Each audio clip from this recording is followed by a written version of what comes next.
MicroStrategy just bought 13,390 Bitcoin over the weekend, and that brings their treasury to 568,840 Bitcoin. But there's a new kid on the block. We want to have one vehicle that investors can buy in every major capital market. So we've already done deals in Japan, Hong Kong, but we're looking at new opportunities in Brazil, in Saudi Arabia, in UAE, in Turkey. You know, if investors are excited about bringing Bitcoin to each of these capital markets and being a gateway for investors, we want to make Nakamoto the mothership where they can get access to these opportunities by being a shareholder of Nakamoto. Bitcoin Magazine founder David Bailey just created Nakamoto, a Bitcoin treasury company, and merged it with Kindly and raised $710 million to be the MicroStrategy 2.0. Its stock was halted after being up almost 600% pre-market yesterday. And this overwhelming demand is causing a supply shock. Bitcoin miners cannot produce Bitcoin as fast as this overwhelming demand. Mark Andreessen said software is eating the world, but Bitcoin is eating capital markets. An example? Coinbase going public and replacing Discover Financial and the S&P 500. And the biggest demand shock hasn't even kicked in yet. Today, we're going to talk through the next catalyst, which is going to send Bitcoin past all-time highs. This is Dante Cook with Bitcoin Simply. Let's go.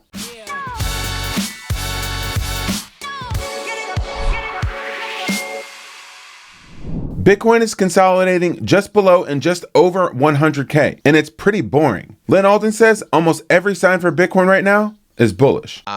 I think, you know, the fact that Bitcoin's kind of forming this like price base above and below 100K, and 100K is kind of boring now, I think is bullish. So whether you look at potential price action, integration into you know, existing financial structures, the tech stack, the political risks and opportunities around it, I am bullish.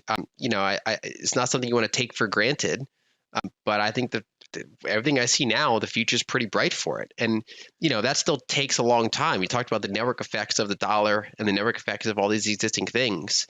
So never expect too much to happen in 1 year or 2 years. But looking out in the in the longer term, it's almost all bullish. With companies like Coinbase joining the S&P 500, Bitcoin is going mainstream, and it's going to be in the portfolios of everyday Americans and everyday people all across the world. It's only a matter of time before MicroStrategy joins the S&P 500. It's the 85th ranked company in terms of market cap. The dilemma for every publicly traded company out there that's not running a Bitcoin treasury strategy is that if you can't generate a 65% return on your capital, then what are you doing? Why are you sitting on the sidelines and not buying Bitcoin? Listen to what Fidelity has to say about this. Shareholder value. And then you compare this to Bitcoin. Average annual return last 5 years, 65%. So the question to companies out there is, number one, what's your return on invested capital? Have you calculated it? How does that compare to your cost of capital? Are you generating shareholder value? Do you have extra cash? And if so, what are you doing with that extra cash? And then the ultimate question is, what's your current opportunity set? What are the investment ideas and opportunities that are in front of you? And do you think or do you believe the return on those ideas or opportunities will exceed the opportunity cost of Bitcoin? Thank you. As these Bitcoin treasury companies have more equity and more capital to deploy, well, they're going to buy more and more Bitcoin, which is going to put more supply pressure and more demand pressure on exchanges, which are currently sitting at near all-time lows over the past 5 years. Bradley Duke from Bitwise was talking about this a month ago. The illiquid supply. So currently we are seeing the on-exchange balances of Bitcoin being the lowest, I think, going back to 2018. So this is like going back for many, many years now. The balances for Bitcoin on exchange have never been this low. And what that signals is that there's a lack of sellers on the market. So people will move from cold storage to exchange when they're ready to sell their Bitcoin. And if the exchanges are showing low balances, that means that we have few sellers in the market, and that will come into play and become very interesting once there is a rise and the buyers come back into the market for Bitcoin. My prediction, and of course I don't have a crystal ball and I don't know, and this isn't investment advice, but my feeling is that when it does start to move back up again, it's going to jump because there simply aren't any sellers. And if people are bidding and trying to buy and there aren't sellers in the market, they're going to just keep offering higher and higher prices to buy the Bitcoin that they want, and so I expect that it'll gap up quite significantly when it does start to rise again in the future. The crazy part about all this demand is that 1/3 of TradFi currently still hates Bitcoin. If you had to take a wild guess, what's the percentage of TradFi people that hates Bitcoin, for example? This might get me into trouble. I mean, it's over probably a third. Oh, that's quite a lot. Yeah, probably a third. Yeah, I see it with my own company. I see it with like other companies that we deal with. Like, I mean, Vanguard is a great example. Like, I mean, why don't they just sell it? Well, Or short it? yeah, shorting Bitcoin has been known to not be a great idea, particularly because it can just, as we've seen, well, I mean, it can be a good idea. It drops 70% in a rather short period of time. Bitcoin has been the best performing asset in TradFi, while simultaneously being the most hated asset in TradFi. And this can't be overlooked. And this is a very important point that's overlooked. This is being done with the asset managers not allowing their salespeople, their financial advisors, to recommend it. So that's extraordinary. That's like a shoe salesman not being able to recommend Nike, right? So that's going to change at some point. And I'll sort of leave it to your viewers to determine what happens when that thundering herd of brokers can actually pick up the phone and recommend this ETF. Is there still a thundering herd of brokers? One of the ways that Bitcoin is coming to TradFi is through Bitcoin-backed loans, because anyone who's been in Bitcoin for any amount of time knows that you never sell your Bitcoin. Well, Ledn allows you to do just that. Unlock liquidity in your Bitcoin without selling your Bitcoin. Since 2018, Ledn has been the leader in Bitcoin-backed loans, issuing over $9 billion worth of loans to tens of thousands of customers all across the world. The process is simple. If you want a $5,000 loan, well, you post $10,000 in Bitcoin collateral. The process is simple, fast, as most people get liquidity in their accounts in less than 24 hours, and it's transparent, which has led them to have over 1,000 five-star customer reviews. Loans start at just 12.4%, but for people that go to learn.ledn.io/simply, you'll get 0.25% off your first loan. One of the ways that Bitcoin is also coming for the TradFi market is that it's allowing people to not only trust the TradFi market when they want to, but remove their keys from it when they don't want to, or they want to take their own sovereignty of their own assets. You can do that confidently, safely, and securely, maybe buying Bitcoin through an exchange, but also removing your keys from an exchange. Members of the Bitcoin Way will help you do that exactly. They're going to help you remove your Bitcoin safely, privately, securely, and confidently from third-party exchanges. Schedule a free 30-minute consultation with their team to learn how you can protect your generational wealth, your Bitcoin, the right way. Go to thebitcoinway.com/simplybitcoin. The world is changing. We've got the New York Knicks getting ready for their first conference final in 25 years. And now we've got New York saying that they want to be the crypto capital of the globe. My goal remains the same as it was on day one as mayor, making New York City the crypto capital of the globe.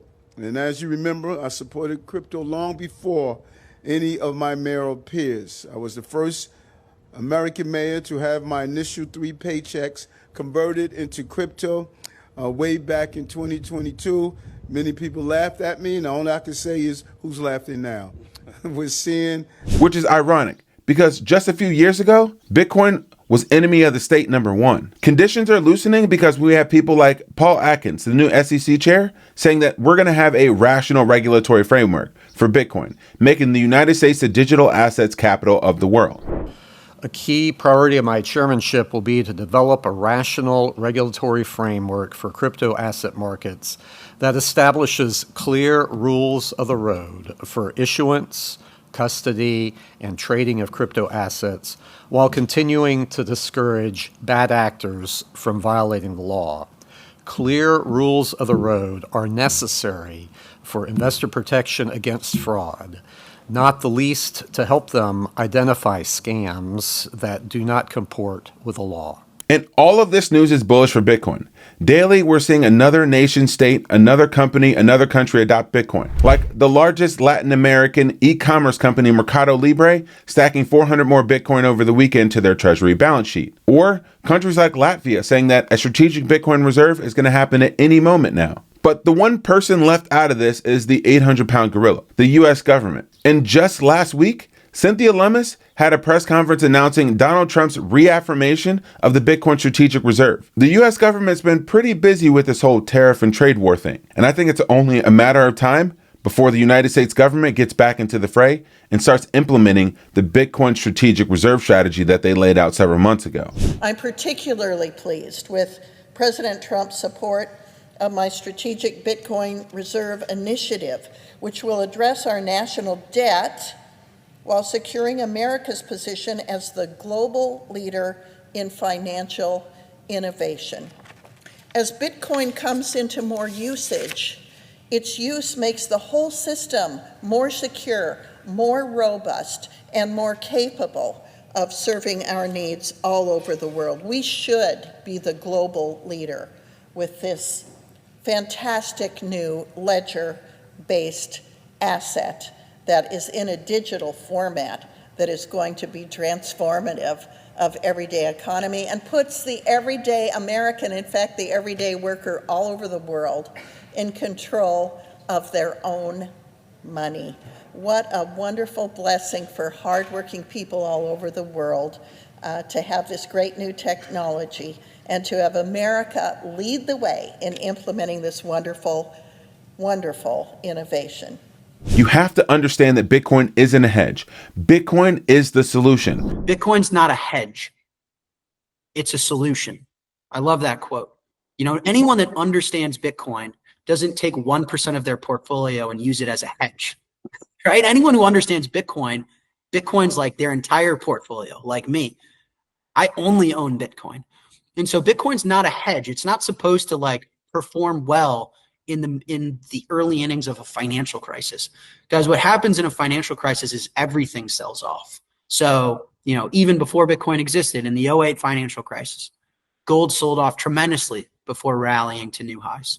And so Bitcoin's not a hedge. Don't evaluate it as an ability to hedge moments like this. It's a solution. It's a replacement. The solution is this: having a safe and reliable store of value in the face of unchecked money printing. And nothing like this before Bitcoin has existed. Don't overthink the trade. Stay humble, stack sats. One of the ways you can continue to invest in Bitcoin is by investing in the relationships that you have in this Bitcoin ecosystem.